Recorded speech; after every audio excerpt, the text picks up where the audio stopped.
नमस्कार, मी यामिनी दळवी. आजच्या पुढारी फोकसमध्ये तुमचं स्वागत. आपल्या महाराष्ट्रामध्ये परंपरा आहे ती संतांची, उदार मतवादी विचारांची. ही परंपरा वारकरी पंथाची असो किंवा महानुभावी पंथाची, या मातीची परंपरा ही नेहमी पुरोगामीच राहिली आहे आणि त्यामुळे इथे अंधश्रद्धेच्या विरोधात कायमच विरोधाची भूमिका राहिली आहे. या मातीमध्ये अंधश्रद्धेच्या विरोधी भूमिकेसाठी डॉक्टर नरेंद्र दाभोळकरांसारख्या लढवय्यांनी आपलं रक्त सुद्धा सांडलंय. तरी सुद्धा गेली काही वर्ष याच मातीमध्ये बुवाबाजीचं प्रमाण वाढताना दिसतंय. त्यातही उत्तर भारतामधून येणारे काही बाबा इथल्या श्रद्धाळूंना भुरळ घालताना दिसतात आणि त्यामुळे महाराष्ट्रातील अनेकांच्या बुद्धीसमोर झापड आली आहे अशी चर्चा सुद्धा सुरू झाली आहे. आजच्या फोकसमध्ये महाराष्ट्रामध्ये वाढणाऱ्या उत्तरेतील बाबांच्या वाढत्या प्रभावाचा आणि त्यामागील कारणं आणि परिणाम यांचा वेध घेणार आहोत. देहू में संत श्री नामदेव जी महाराज का पावन पवित्र मंदिर विद्यमान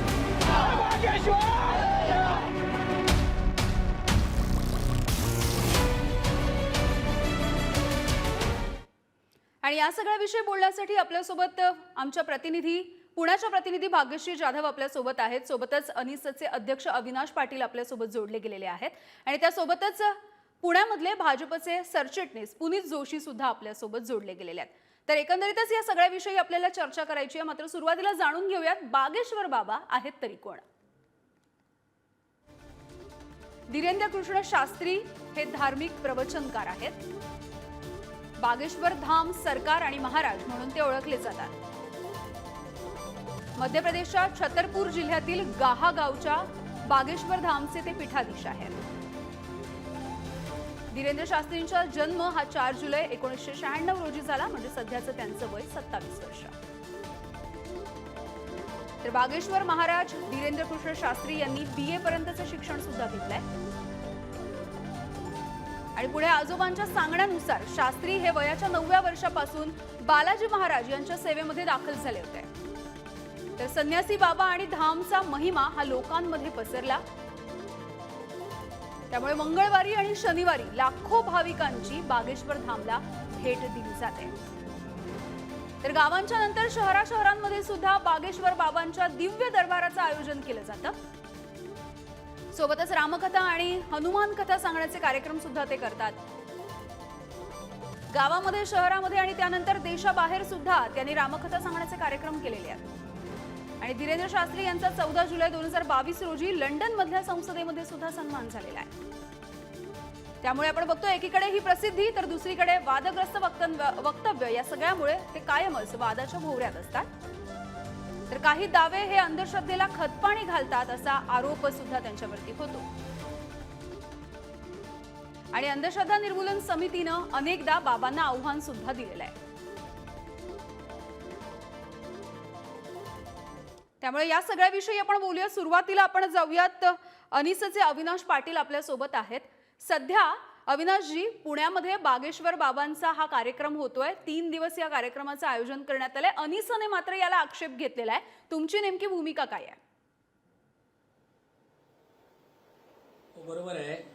बागेश्वर धामचे धीरेंद्र शास्त्री ज्या स्वरूपाचं वक्तव्य आतापर्यंत करत आले, त्यांच्या अनेक कार्यक्रमात महाराष्ट्रातल्या नागपूरमध्ये, नंतर मुंबईत आणि आता पुण्यामध्ये त्यांचे जे कार्यक्रम होत आहेत ते आयोजित करणारे मुख्यतः राजकीय पुढारी आहेत आणि ठराविक पक्ष आणि विचारधारेचं प्रतिनिधित्व करणारे आहेत. आणि त्या करण्यामागचा हेतू जो आहे त्यामध्ये धर्माविषयीचं नैतिक अधिष्ठान आणि धर्माविषयीच्या आधारावर वर्तन करण्याविषयीचे आग्रह, याविषयी नैतिक धर्म सांगण्याच्या ऐवजी त्यांच्याकडनं सतत काही वादग्रस्त वक्तव्य केली, ज्यामध्ये राष्ट्रसंत तुकडोजी महाराजांनी च्या कार्यक्षेत्र असणाऱ्या विदर्भामध्ये नागपूरला देखील त्यांनी या स्वरूपाचं वक्तव्य केलं, अंधश्रद्धेला खतपाणी घालणारं, चमत्काराचा दावा करणारं. आणि इथं मुंबईमध्ये असताना आणि इतर ठिकाणी तुकाराम महाराजांच्या संदर्भात देखील जी वक्तव्य केली ती अपमान करणारी आहे. संत विचाराचा जो वारसा आहे महाराष्ट्राला त्याचा अवमान करणारी आहे. म्हणून त्याबद्दल एका बाजूला आक्षेप घेतला जातोय वारकरी संप्रदायातल्या, भागवत संप्रदायातल्या, भक्ती संप्रदायातल्या लोकांकडनं. दुसऱ्या बाजूला महाराष्ट्र अंधश्रद्धा निर्मूलन समितीने ते जे काही चमत्काराचे दावे करतात की मनातलं ओळखतात, लोकांच्या इच्छांच्या पूर्ततेसाठी गुरुचा आशीर्वाद घेऊन दैवी साक्षात्काराचा आभास निर्माण करून लोकांचे प्रश्न सोडवण्याचा दावा करतात. आजारपणातनं बरं करण्यापासून तो नोकरी, व्यवसाय, उद्योगधंद्यामध्ये बरकत आणण्यापर्यंतचे अनेक मार्गदर्शन करण्याचा दावा करतात. त्यांच्यामुळे अनेकांचं कल्याण झालंय असा दावा करतात. हे सर्व तपासायला पाहिजे आणि तपासल्याशिवाय याबद्दलचे दावे करणं हे अशास्त्रीय आहे, अवैज्ञानिक आहे, बेकायदेशीर आहे. यातनं कर्मवादापेक्षा दैववाद पोचवायला मदत होते. अशा स्वरूपाचा आक्षेप आम्ही घेतले आणि हे सगळं हे भारतीय संविधानाच्या आधारावर आपला देश चालतो. त्यानुसारच्या तरतुदी, भारतीय नागरिकत्वाचं कर्तव्य असणाऱ्या वैज्ञानिक दृष्टिकोनाला काळीमा फासणारी गोष्ट आहे. त्यामुळे महाराष्ट्र अंधश्रद्धा निर्मूलन समिती असं मानते की महाराष्ट्रात, देशभरात जिथं कुठं अशा स्वरूपाचे बाबा महाराज आध्यात्मिक संप्रदायाच्या नावाखाली प्रवचन करतायत आणि या पद्धतीने लोकांची दिशाभूल करतायत, याच्या मागे एका बाजूला काही राजकीय हेतू आहे. सत्तेतल्या लोकांना लोकांचे प्रश्न सोडवण्याबद्दलचा जो काही आशावाद दिला पाहिजे तो द्यायला कमी पडतात आणि प्रश्न सुटले नाहीत म्हणून जो असंतोष मतापेटीतनं व्यक्त होण्याची भीती असते, त्यातनं मग लोकांची दिशाभूल करायला, लोकांच्या भावना चेतवायला, लोकांमध्ये भावनिक उन्माद निर्माण करायला अशा स्वरूपाच्या बाबाबुवांचा वापर केला जातो आणि गर्दी खेचून त्यामध्ये राजकीय मंडळी असा आभास धार्मिक उन्मादाचा तयार करायचा प्रयत्न करतात. त्यामुळे हे सगळं एका बाजूला चमत्कारला विरोध, चमत्कारला आव्हान, त्याच वेळेला केल्या गेणाऱ्या दाव्यांबद्दलचं तपासणीची मागणी, प्रश्न विचारणं, तपासणं ही आज भारतीय नागरिकाचा अधिकार आहे. त्यामुळे त्या आधारे आम्ही करत असतो आणि 35 वर्षाचा आमची त्याबद्दलची एक संघटित कामाची परंपरा आहे. ठीक आहे अविनाशजी, मुद्दा लक्षात आला. आपण या सगळ्याविषयी पुनीत जोशी आहेत आपल्यासोबत, त्यांच्याशी बोलूयात. पुनीतजी, एकीकडे आता आपण अविनाशजी यांचं उत्तर ऐकलेलं आहे, त्यांचं मत ऐकलेलं आहे. खरं तर या सगळ्यामध्ये धर्माला कुठेही विरोध होताना दिसत नाहीये, मात्र जी अंधश्रद्धा पसरवली जाते त्याला काहीसा विरोध दिसतोय आणि बागेश्वर बाबांच्या सगळ्या कीर्तनांमधून, प्रवचनांमधून एकूणच अंधश्रद्धा पसरवली जाते असा आरोपही होतोय. नाही, आता अविनाशजींनी त्यांचं मत मांडताना जे सांगितलं की अंधश्रद्धा पसरवली जाते किंवा चुकीचे वक्तव्य केले जातात, भारतीय जनता पार्टी असेल किंवा भारतीय जनता पार्टीचे कार्यकर्ता किंवा पदाधिकारी म्हणून आम्ही असो, आम्ही कुठल्याही पद्धतीच्या अंधश्रद्धेला किंवा कुठल्याही पद्धतीच्या महापुरुषांच्या संतांच्या बद्दल केलेल्या टिप्पणींना आम्ही कधीही समर्थन करत नाही. एक. दुसरा सगळ्यात महत्वाचा विषय, हा कार्यक्रम जो आयोजित केलेला आहे तो भारतीय जनता पार्टीचे माजी अध्यक्ष शहराचे त्यांच्या ट्रस्टनी केलेला आहे आणि जसं आपण बघू शकतो की देशभरात बागेश्वर बाबांचे, बागेश्वर धामचे अनेक ठिकाणी कार्यक्रम होतात, अनेक ठिकाणी लोक येतात. बरं, ते फक्त काय अंधश्रद्धा म्हणून लोक तिथं गोळा होतात का? ते रामकथा करतात, ते हनुमान कथा करतात, ते कुटुंब पद्धतींबद्दल बोलतात, ते नैतिकतेबद्दल बोलतात, ते धर्माबद्दल बोलतात, धार्मिक गोष्टींबद्दल बोलतात, आपल्या विचारांबद्दल बोलतात, युवकांच्या आचरणाबद्दल बोलतात, युवकांना व्यसनांपासून कसं मुक्त झालं पाहिजे, व्यसनांपासून कसं दूर केलं पाहिजे याविषयी ते बोलतात. अशा अनेक गोष्टी ते बोलतात. त्यांचे जे स्टेटमेंट गेल्या काळात जे चुकलेत त्याबद्दल त्यांनी काल दिलगिरी व्यक्त केली, त्याच्या आधी दिलगिरी व्यक्त केली. आणि माझं असं म्हणणं आहे की समज एखादा चित्रपट दाखवतायत तर चित्रपट ज्याला बघायचा आहे ते बघायला जातात, ज्याला नाही बघायचं त्यांनी न बघावा, असा सोपा विषय आहे. सगळ्यात महत्वाचं मला हे म्हणणं आहे की ही जी अनीस जी संस्था आहे ना, ही संस्था फक्त असे हिंदू धर्मातले जे संत महात्मे जे बोलतात ह्यांच्यावर यांचा कॅमेरा असतो.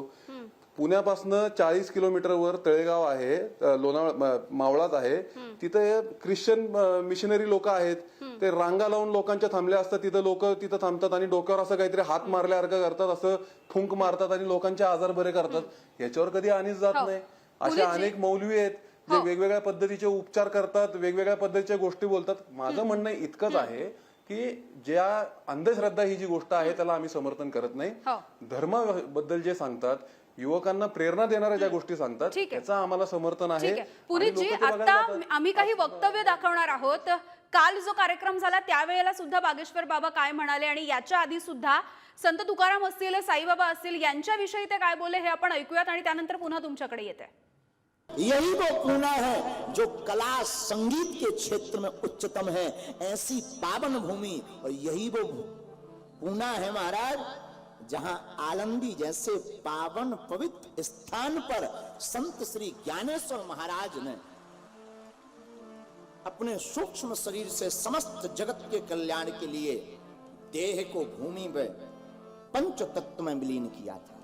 और रुकिए, यही वो भूमि है जहां देहू में संत श्री नामदेव जी महाराज का पावन पवित्र मंदिर विद्यमान है। हमारे पूर्वजों ने संविधान को स्वीकार किया है, हम भी संविधान को स्वीकार करते हैं, लेकिन उसी संविधान का 125 बार संशोधन हो चुका है माननीय। एक बार हिंदू राष्ट्र के लिए भी हो जाए तो क्या बुराई। 2 रुपया की राजनीति पर हम करोड़ों का अध्यात्म नहीं लौटाते हैं। हिंदू राष्ट्र हमें लोगों के दिलों में चाहिए पहले नंबर तो दिलों में हो जाएगा तो संशोधन संविधान में हो जाएगा। राम के राज्य में सभी रहते थे। राम राज्य की स्थापना में न मुसलमानों को भागना है न क्रिश्चियनों को भागना है, यही हमें उन्हें समझाना है। राम राज्य का मतलब सामाजिक समरसता, हिंदू राष्ट्र का मतलब सब में एकता, हिंदू राष्ट्र का मतलब कि आप हमारी राम की यात्रा पर पत्थर नहीं फेंकेंगे, हिंदू राष्ट्र का मतलब पालघर में जो संतों के साथ अत्याचार हुआ वो आप लौट करके नहीं करेंगे। किसी को भागने की जरूरत नहीं है, लेकिन हाँ, अगर आपके दिल में खोट है, आप अगर पालघर वाले वो आदमी हो, अगर आप राम की यात्रा पर पत्थर फेंकने वाले आदमी हो, तो आपकी ठटरी और गठरी दोनों बांधी जाए।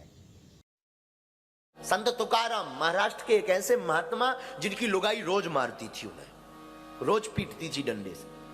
तो किसी ने उनको पूछा, तुम लुगाई से पिटते हो, बीवी से पिटते हो, शर्म नहीं आती?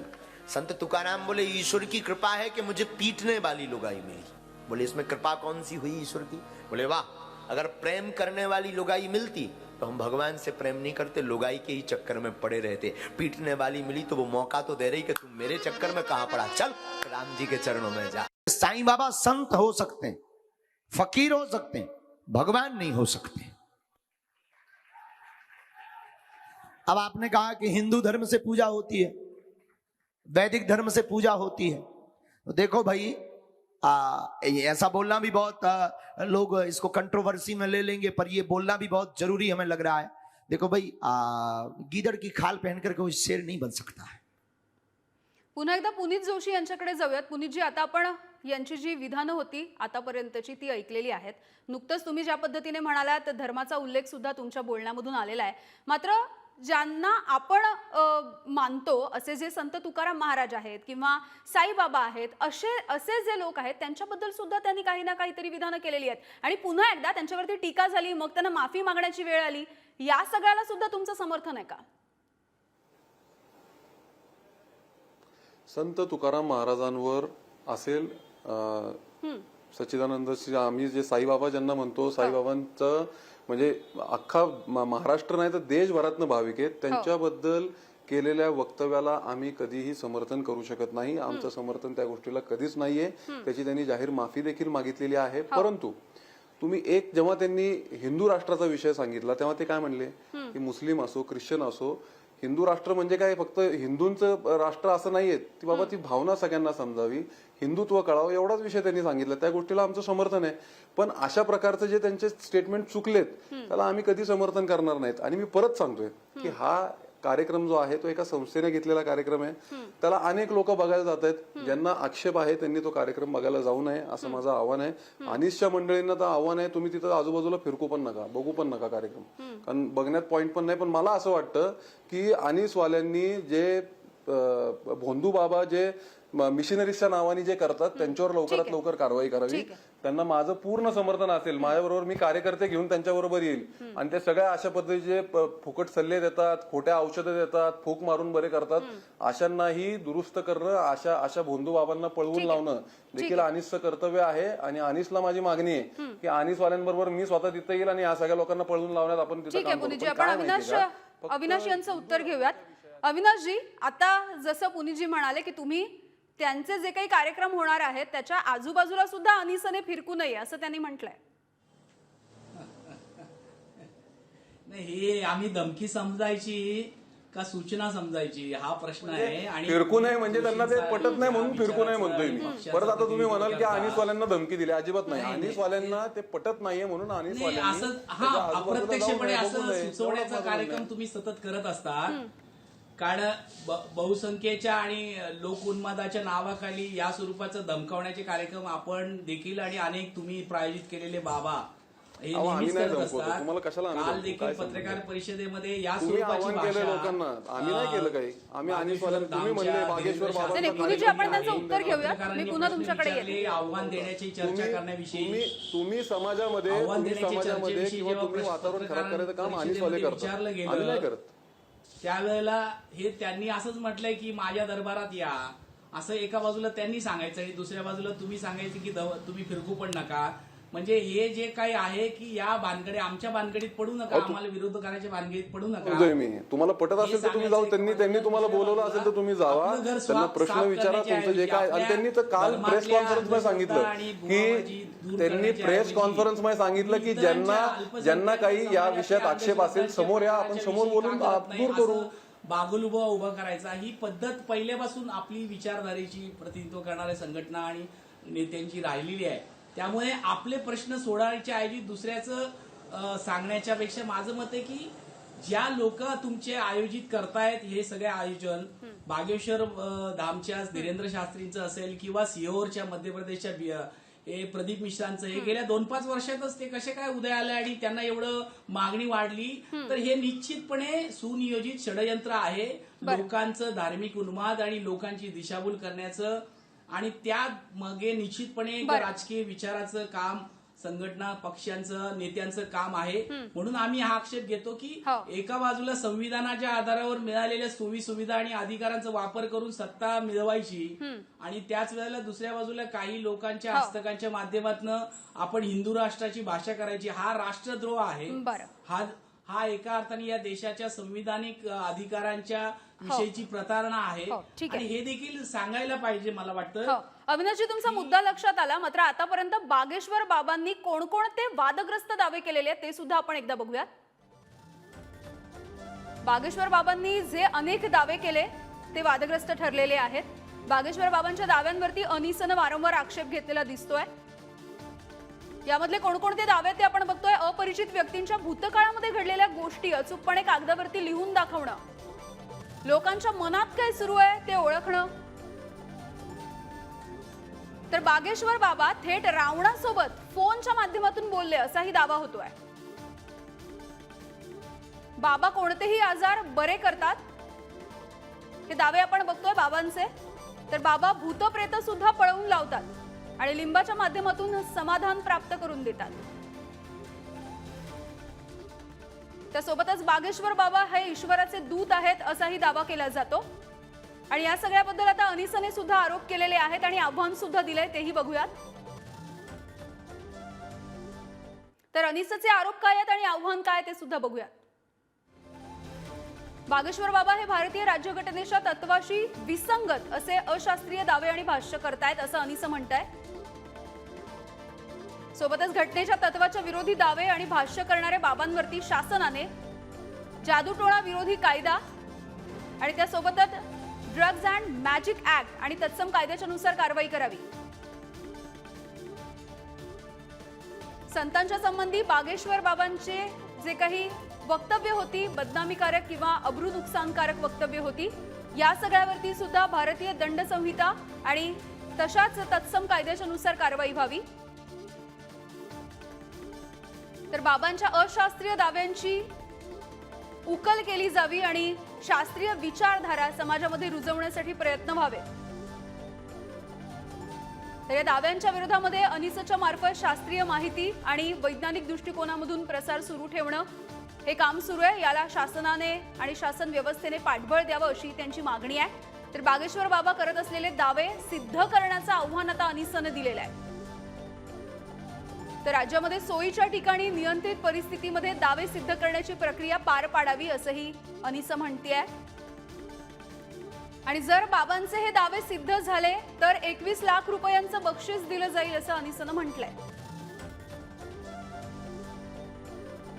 सोबतच अशास्त्रीय, अवैज्ञानिक, सामाजिक स्वास्थ्य बिघडवणारी वक्तव्य ही बाबांकडून घडू नयेत आणि यासाठी बाबा आणि कार्यक्रमांच्या संयोजकांना शासनानं त्या पद्धतीची सक्त ताकीद द्यावी.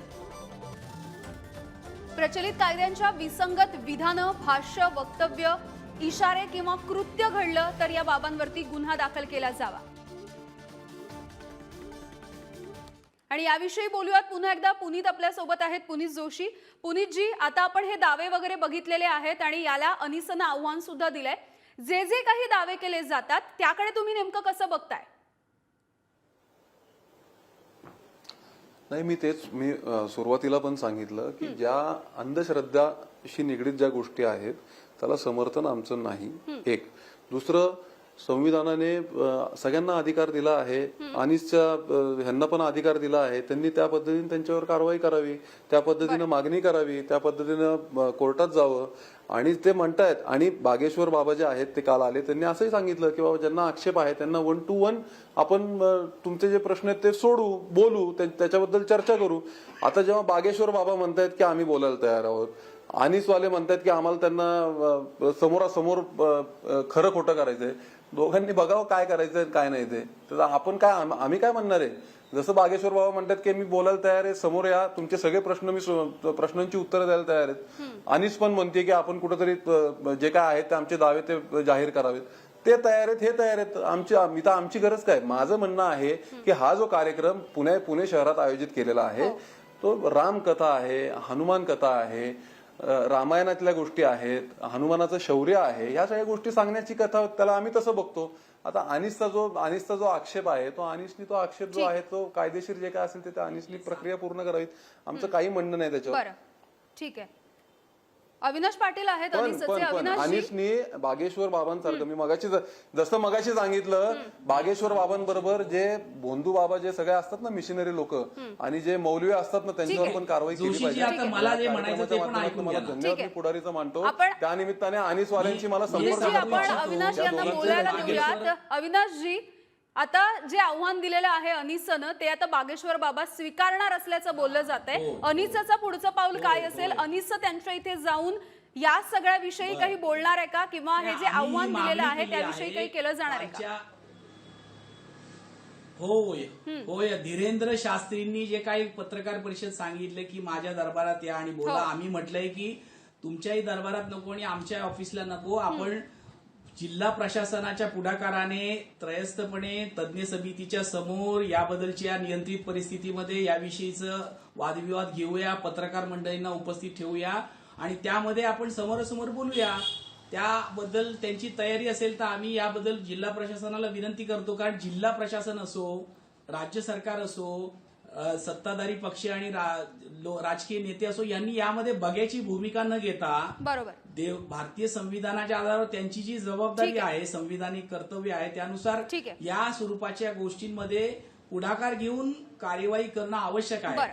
नाहीतर पुढच्या पिढ्या त्यांना माफ करणार नाही, हे आम्ही या निमित्ताने सांगू इच्छितो. अगदी तुमच्या दोघांचेही मुद्दे लक्षात आले. तुम्ही दोघांनी सुद्धा वेळ दिलात त्यासाठी धन्यवाद.